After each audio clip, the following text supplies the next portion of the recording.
nggak ada atapnya, kira-kira bisa ditempatin nggak ibu? Bisa ditempatin nggak kira-kira? Bisa mah bisa mungkin ibu-ibu ya. Tapi nyaman nggak buat ditempatin? Barangkali kurang nyaman, ibu ya. Kalau hujan, kehujanan. Kalau panas, kepanasan.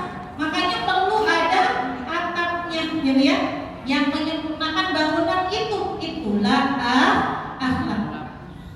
Jadi akhlak itu menyempurnakan bangunan keberagaman kita. Jadi kalau kita mengaku orang yang beriman, mengaku orang yang Islam, harus disempurnakan keimanan dan keislaman kita dengan akhlakul karimah. Bu, paham? Insya Allah. Ya. Lalu sebenarnya akhlak seperti apa yang dicontohkan oleh Nabi kita Muhammad Sallallahu Alaihi Wasallam? Kalau kita ngomongin akhlak Nabi, ya itu nggak selesai satu semester, ibu ya. Tapi paling nggak di majelis maulid ini kita ambil yang penting-penting, ibu ya, yang bisa kita terapkan dalam kehidupan kita sehari-hari. Suatu ketika Sayyidina Husain bin Ali bertanya kepada ayahnya. Ibu kenal bu siapa Sayyidina Husain?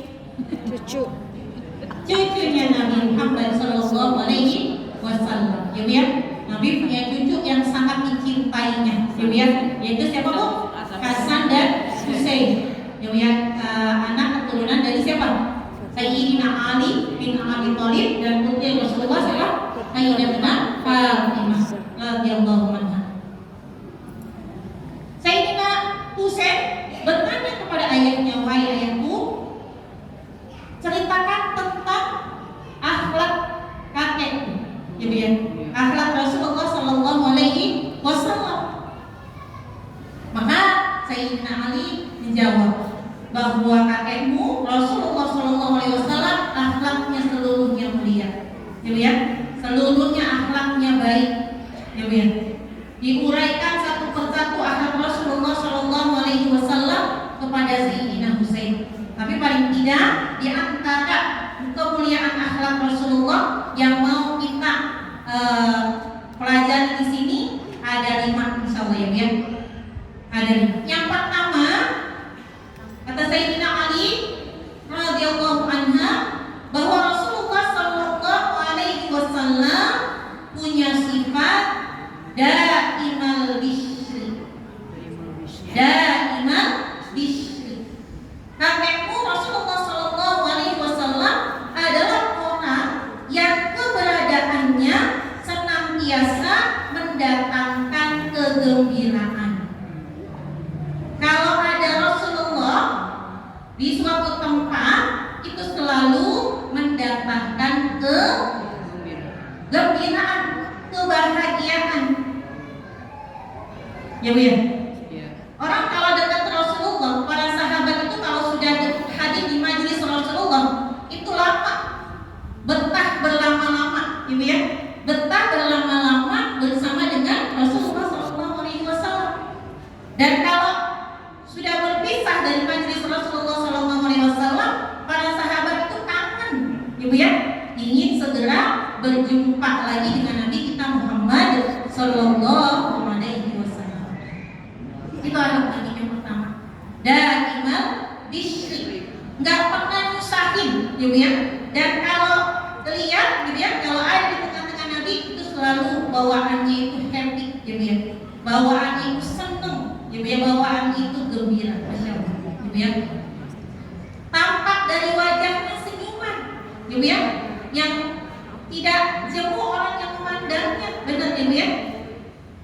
Ibu kalau misalnya ada teman ibu, orangnya yang satu cantik, ibu ya, yang satu nggak cantik-cantik amat sih, ibu ya.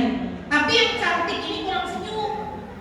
Kalau yang biasa-biasa aja tuh senyum gitu, ramah, ya.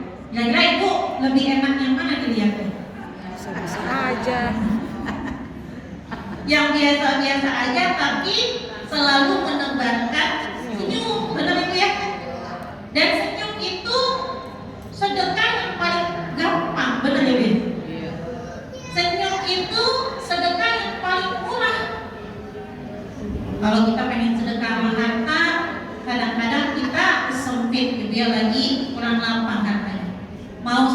sama ilmu, ya ilmu kita segini-gini doang gitu ya.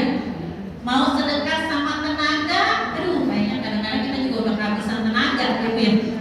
Mau sedekah sama pikiran, kadang-kadang pikirannya gimana Bu? Maka sedekah dengan ilmu itu adalah sedekah yang paling mudah dan diajarkan oleh Rasulullah Shallallahu Alaihi Wasallam. Tabassumuka fi wajhi akhika shadaqah. Senyummu kepada saudaramu adalah sedekah. Maka kalau kita ngaku cinta sama Nabi, kita ngikutin akhlak Nabi yang selalu kehadiran kita membawa kebahagiaan bagi siapapun yang ada di sekeliling kita, ya Bu ya.